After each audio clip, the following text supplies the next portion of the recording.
این گزارش تلویزیونی با موضوع اسلام و رادیکالیسم بخشیده شده است. برای گشودن این موضوع با مسیر جامعه ناحیه وسیع اومدیم. قهرمان گزارش ما زین‌الدین سفرف است. اسلام با ما در همه جا خدمت کردم. قرآن کریم همش داد. از این دنیا برام به همش راضی میرم. اسلام با من توزگی داد، فرزندان سالی فرزندان همش در راه هستند، در فرمانم هستند. همش خودی صاحب خانه در کردیم، جدا کردیم، همش صاحب همه کردیم. یعنی بود خیلی که هر دست مثلا که خدمت با پدر مادر کنیم. میگه که این پیغمبر خدا شما پدر مادر نداره چیکار میکنم. من از اون که پدر مادر نداشتم در دیدم کلانشگیم، پیغمبر میگه که خدمت به خلق. انا از سوری همون نوادم من در خدمت خلقم. اینا از این جمله که 11 سال چه در مسجد مؤذنم بیمز خلی سلیلو خدمت کنم. همه وقت نماز انجام میدم. خداوند کریم به ما همه رسوند. دیگه از این دیو بگیم قرآن میریم. اما که زین‌الدین شخصی باسواد است، درباره اسلام معلومات خوب دارد. سالهای 90 عصر گذشته گروه از آدمان ناشناس که عقیده‌های رادیکالی داشتند خواستند نمک زین‌الدین را با پیروی به گروه خود جلب نمایند. سواد خوبی اسلامی داشتن به نمک زین‌الدین کمک کرد و او با آن گروه همراه نشد. در سالی که به یک شخص آمد برای حزب تحریه گفته بود، گفتم که تحریه حزب نیست، در آن گپ نیست. این کارش کردیم، از خانه ساختیم. سالی 91 بود.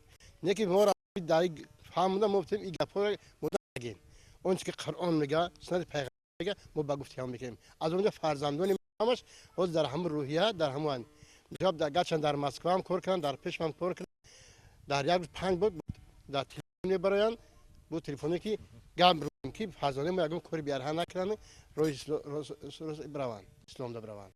زین‌الدین سفرف توسط خبرهای وسایل اخباری عامه از وضع امروزه جهان آگاه میباشد. درباره تروریسم و اکستریمیسم همچون ظهورات نامطلوب جهان امروزه که عالمیان را به تشویش آورده است خبر دارد. او ضد تروریسم و اکستریمیسم است. اکستریمیسمش این یک بگیم ملت نیستی. یک خونخواه، یک مثلا جنایتکاران که خداوند کریم او را به توسعه نیورد. اسلام با یگان داخل اسلام توزگی اساس اسلام توزگی است. این اکستریمیسم این یعنی که به قدرت آمدن خونخوار شدن بگم دوره غلامی را بدن نه اساس اینو اسلام فقط در روی اسلام شناسان دائم تاکید می نمایند که تروریسم و اکستریمیسم این ظهورات نامطلوب با اسلام یگان علاقمندی ندارد. عبدالعزیز اکرمزاده امام خطیب مسجد جامع ناحیه وسیع است. عاید این موضوع او معلومات بیشتر دارد. دین اسلام همان گونه که از های قرآن حدیث پیامبر برمی آید همیشه ترغیبگر خیر و خوبی و نکو و صلح و آرامی، نوبت از این که مسلمان یا غیر مسلمان عموما دینی هست که برای کل مردم سیان فقط سلامتی و آرامش و راحتی را تشویق و ترغیب می کند و اسلام و حزب و حرکت هایی که امروز در کره خاک در هر جا ظهور میکنن زیر بیرق اسلام، اینها حزب و حرکت هایی هستند تنها از نام پاک اسلام سوء استفاده میکنند. مثلا قرآن کریم همیشه برای تشویق و ترغیب میکند مردم را برای معامله های خوب و همدیگر فهمی و کمک دراز کردن بر یک دیگر منگونه پیامبر و دیگر می شود. واقعا هم دین اسلام یک به مانند گل خوشبویی هست که همیشه برای مردم خیر خوبی را می‌خواهد. حزب و حرکت هایی که با نام اسلام سوء استفاده میکنند، داعش یا طالبان، زیر سیاه لا اله الا الله نوشتن و آن را تمام اعمال های تخریبکارانه و تروریستی که انجام میدهند گویا فرمایشات اسلام بود.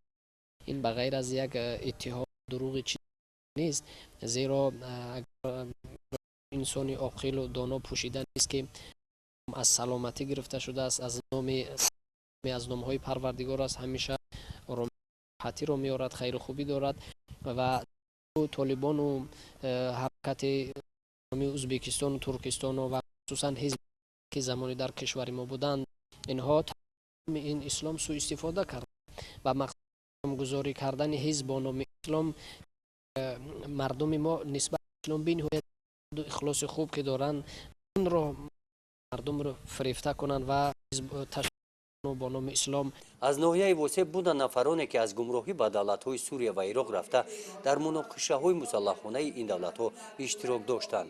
قسمی از این گونه نفران گمراه شده از کردارشان پشیمان گشته با کمک عبدالعزیز و مسیر جامعه ناحیه واسه به وطن برگردانیده شدند. جوانان از معلومات دینی و دنیوی هستند. اگر شخص معلومات دینی داشته باشد، هیچ چیزی حداقل معلومات دینی داشته باشد، یک کمتر هوشیار و زیرک می شود. اگر اهمیت داده باشیم همون قانونی که به حزب و حرکت های دورها پیوستن، اکثر اونها رو ببینید حتی دنیایی هم ندارن و اگر بعضی هم دارن هنوز معلوماتی از دین ندارن که دین اسلام چی است و حزب و حرکت ها چی هستند، چی میخواهند، چی مقصد دارند. یعنی اساس برمیگردد بر بیسوادی و بعضی از تحریک کنندگان خارج که با وعده های مختلف آنها رو تحریک به این حزب و حرکت ها پیوستند. تعلیمات پیامبر اسلام هست که فرماید بهترین مسلمان همونی است که زبان با دست خوب داشته باشد، زبان و دست عذر نیابد در زندگی. یک انسانی باشد، یک مسلمانی باشد در فکر خیر خوبی دیگرها باشد. در مسجد جامع پیش از آغاز نماز جمعه در حضور نمازگزاران عاید موضوعهای داغ روز، مسئله‌هایی که جامعه جهانی را به تشویش آورده است با مانند تروریسم و اکستریمیسم، شامل نگردیدن جوانان به هر گونه حزب و حرکت‌های خاراکتری اکستریمیستی داشته صحبت‌ها انجام داده می‌شوند. عاید همین موضوع و پیشگیری این ظهورات نامطلوب از جانب نمازگزاران سوال‌ها داده می‌شوند. تعلیمات پیامبر اسلام هست که فرماید بهترین مسلمان همون با دست خوب داشته باشد، زبان و دست عذر نیابد در زندگی. یک انسانی باشد، یک مسلمانی باشد در فکر خیر خوبی دیگرها باشد. این حزب و حرکت ها نزدیکی به ندارند. پیشوای ملت وقتی درباره هم حزب ها صحبت میگن که تروریسم وطن، ملت، مذهب ندارد. واقعا هیچ دین نه مسیحیت، نه یهودیت، نه اسلام مخصوص چون این اعمال های تخریبکارانه و قتل های عام و همه غلامداری و غلامکشی را قبول ندارند و اینها را محکوم میکنند. عاید گشودن پهلوی حقوقی این موضوع اسلام و رادیکالیسم در برابر نقطه نظر اسلام شناسان پهلوی حقوقی آن را مگشوده. شهباز نیازی کارمند پروکراتورا هست. حرکت های تروریستی، همچنین گروه های تروریستی که تمام جامعه را به تعلق آوردند، از همین از خلاصه برآورده می شود که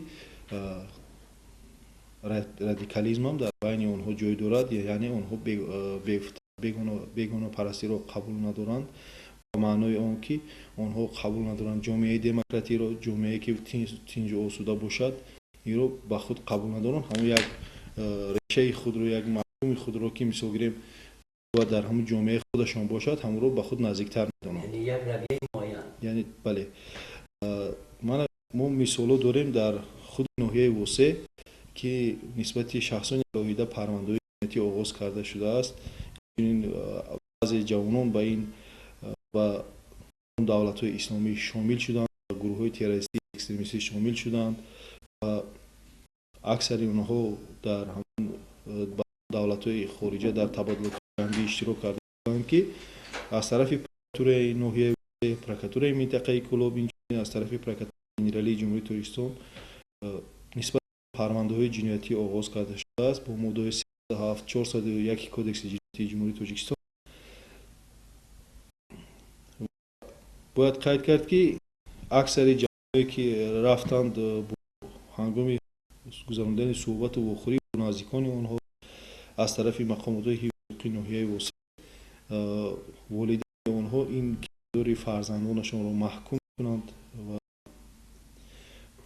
حالت‌هایی هست که از طرف هم شخصانی که با این گروه ها شامل شدند و باز به وطن خود اختیارا برگشتند آمدند و همین آمدن به مقامات حقوقی مراجعت کردند. آنها در وقت سنجش معین کرده در کردار آنها دیگر علامت‌هایی که به جنایت جای دارد و با تطبیق اعضای مدعی 307 401 کودکس جنایتی جمهوری تاجیکستان نسبت به پرونده‌های جنایتی قطع کرده شده، آنها از جوابه جنایتی آزاد کرده شدند.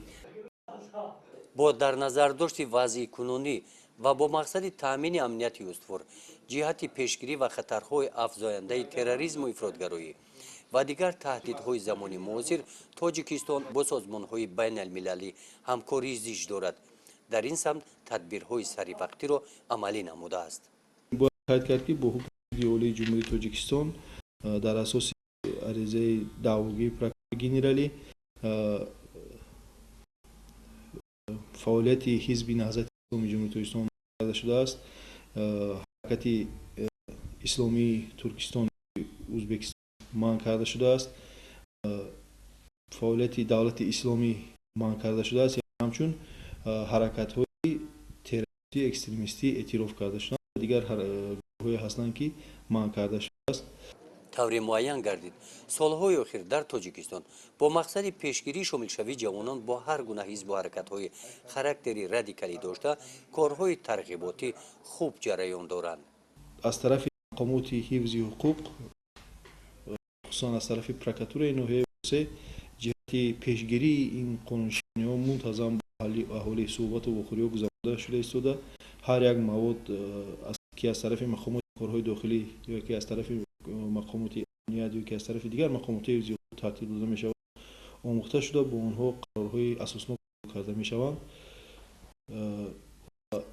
حالت اجرایش قانون درباره مبارزه با تروریسم و اکستریمیسم زیر نظارت دائمی قرار دارد و باید هر یک عضو جامعه عضو کمیته جامعه اینچنین هر یک شهروند جمهوری تاجیکستان خصوصا ساکنان ناحیه وسه باید که به این مسئله هوشیاری سیاسی و زیرکی را از دست ندهند و جهت پیشگیری کردن این عمل‌ها بینند که هر شخصی یا که مثلا همدیهای خودشون یا یک جوان دیگری که به این عمل یا به عمل موجود دست میزنند، نه تنها رادیکالیسم بلکه مثلا به یک کیردوری مثلا قانون بیان کنی مایده یک اون چیز دیگه که دست میزنه باید محکوم کنند. باید که در روحیه وطن دوستی احترام به ارزش‌های ملی تربیت کردن در نسل جوان رو اینچنین شخصانی که در همین جامعه زندگی میکنند. زیرا عقیده به بیگانه پرستی چیزی که ما گفتیم رادیکالیسم چیزی بیگانه پرستی رو به خود بیگانه پرستی رو قبول نمیکنند، تنها میگه همون ریشه‌ای که خود ما خود داریم همون ریشه خودش رو قبول میکنند و جامعه دموکراتی رو که مثلا از خود دور میکنند و ما چیزی که میدونیم سبب مثلا اساسی تنجی ثبوتی این جامعه دموکراتی امروزی تاجیکستان میباشد و یک دیگر فهمی و وحدت ملی است و باید هر یکی ما جهت تربیت نسل نوراست و برای برداشتن حس وطن دوستی اونها تمام چاره‌ها را در مسجد جامع ناحیه وسه اماکی زینالدین در برابر نماز خواندن شخصی مسئول میباشد. ملاوظیم مسجد است. تازگی صحنه حولی مسجد را هم نظارت میبرد. مگر یک ساعت مسجد نباشم خبر نیست. حاضر هر چند که روزه بدم درک نه در مسجد میرم کلمات میخونم خوشبو میرم. برای صدقه میام مثلا همجا بازونی که میتونم درجا همه قبول میشه. اینک میگم در پنج رفتیم خداوند را شکرش میگیم دیگه به همه چیزی هست. اساس مسجد همین که تازگی در رویه که خلق همه به تو حرمت میکنند در بازار و در کجای برای میگن که مثلا آدم اهل اسلام مثلا اهل مسجد حرمتداری با بلنده. بعد ادای نماز اماکی زینالدین به خانه برمیگردد. نزد منزل استقامتیش دکان خرد تجارتی دارد.